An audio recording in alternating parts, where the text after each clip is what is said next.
Hello everyone, welcome back to another video. Today is going to be like a reflection video of 2021, things that I've learned in 2021.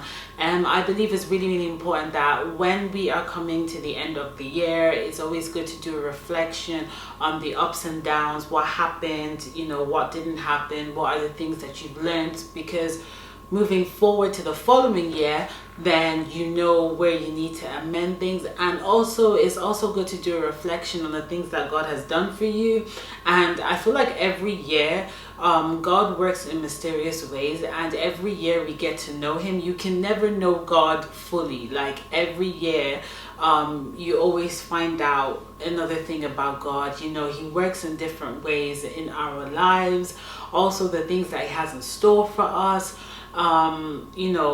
All these things, these are the things I always do a reflection on at the end of the year. So this time around I decided that, let me do a video on the things that I've learned in 2021, because I believe that as much as it's helped me, it would also help you. I believe that sharing is caring and it's important to share the knowledge that it's important to share the things that deep down it could be of help to somebody else. So I've got a list here in front of me because I don't want to forget what I'm about to say, and I don't want to make this video too long. Okay, I want to keep it short, keep it simple, and keep it going. So not in any particular order. So one of the things that I've learned in 2021 is as a giver, is to always know your limits. Okay, people who love to give, you always have to know your limits, and always have it in mind that if you're going to give to somebody, please do not expect that person to give you something back in return. Anybody who is a cheerful giver, you and I both know that we love to give, and if we don't receive the same thing back, it doesn't really matter. So always know your limits. Just because you are a cheerful giver doesn't mean you have to overdo it in gifts, or overdo it in money, or overdo it in whatever it is. Like for me, this Christmas, I had to tell myself, look, Christmas is not about the amount of stuff you buy for people, but it's just an act of giving. And so the stuff that you get for people doesn't have to be expensive, as long as there is an act of giving and what you're giving to the person is presentable and it's nice. That's what really matters. You don't always have to overdo it with the price. You don't have to overdo it with the wrapping and everything, because the person that you're giving something to may not have enough to give you the same back. So before you give, ask yourself, if this person is not going to give you anything back, are you okay with that? If the answer is yes, then give. If the answer is no, don't give. So as a giver, please know your limits. This is something I had to learn during Christmas, because this Christmas was the first time I actually decided to buy something for every single person in my family, which is not something that I usually do, because a lot of times you would be broke. But this time around I decided to do that because every Christmas I always give clothes to charity. I always buy like new set of clothes for children and the orphanage and everything. So this time around I said, I do a lot for people outside my home. It's now time to do it for people inside my home too. So that's one of the things that I learned this year. The second thing that I learned this year is, if you are a dreamer, if you're somebody who God always talks to through dreams, you should never assume what God is trying to say, okay? Because we all know that it's not every single time that you hear the voice of God. God can talk through different things. God can show you a vision, and you really have to analyze what he's trying to say by the Holy Spirit. Please do not try and use your common sense to figure out what God is trying to tell you. Do not jump to assumption. You cannot assume what God is trying to say when you have a dream or vision. It is just too costly. I've seen a lot of people make this mistake. God is showing them something in the vision. They've translated it wrongly. They've gone about it the wrong way, and at the end of the day, the thing backfire. If you've seen something spiritually, you must understand what it means by the Spirit. You must understand what it means by the Spirit. A quick example in the Bible was Peter, when God had shown Peter a few animals, and Peter was like, no, I don't eat that. And God was like, get up, kill it and eat it. And Peter was still trying to figure out what in the world is God trying to say. And then a few verses further from that, we realized that God was actually talking about the Gentiles, because he had to go and see Cornelius and preach to Cornelius, right? And so Peter then figured out, okay, this is what God was actually trying to say. But if you look at the vision that Peter had, it was completely different to what it actually meant. So please make sure that you do not try to interpret your dream by your common sense, but make sure that you get the meaning of your dream by the Holy Spirit. Okay, that's something that I've learned this year. Third thing that I've learned this year is that God can change the desire of your heart without your permission. This is something that God did this year that really shocked me. Something that I didn't really desire, something that I didn't really like. For some reason, I just found that God started to change my heart towards it. For some reason, I just noticed that all of a sudden I started to have a desire for it that I never had before.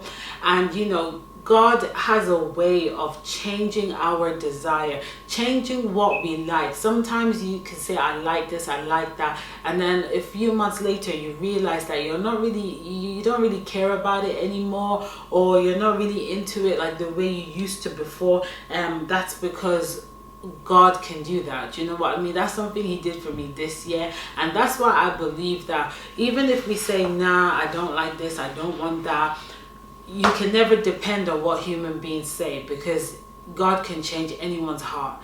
God can change anyone's heart desire, okay? Just like the way God can change the heart of a king, the same way he can change the heart of a human being as well. So if God's showing you something and you're like, nah, I don't want that, I don't like that, nah, you know, I'm telling you, it's just a matter of time before your desires begin to change, okay?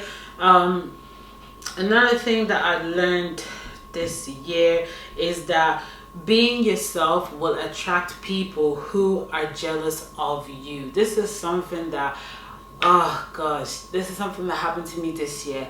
Being yourself will always attract people who are jealous of you. When you decide to be yourself, you are going to attract jealous people. Why? Because when you are yourself, that is when you are most confident. Do you know what I mean?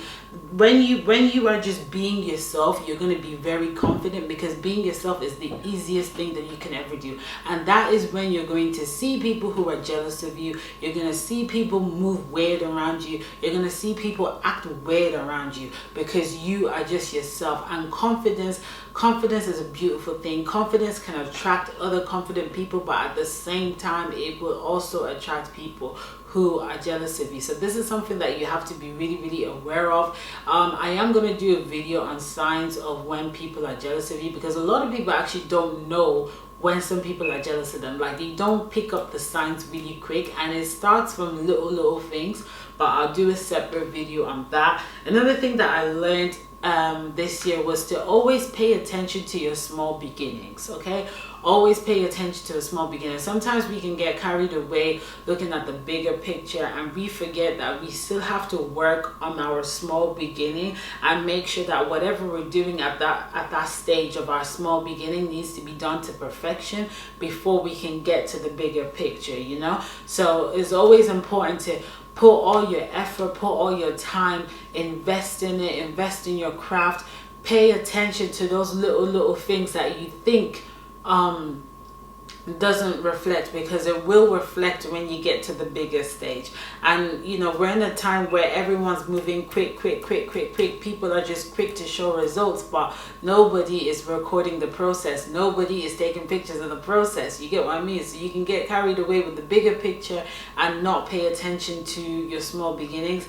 Please always make sure that you are paying attention to your small beginnings, because that is what's going to lead to the bigger picture, okay? That's what's going to lead to the bigger picture. Another thing that I've learned this year is to never be afraid to be who you are, okay? This is something that over the years I always feel like when I'm around people I have to quiet down, because I don't want to say this, I don't want to say that, and I still have this behavior right now, because the thing about me is I don't really engage myself in foolish talk. I don't engage myself in stupid conversations. I don't engage myself in conversations that don't benefit anyone.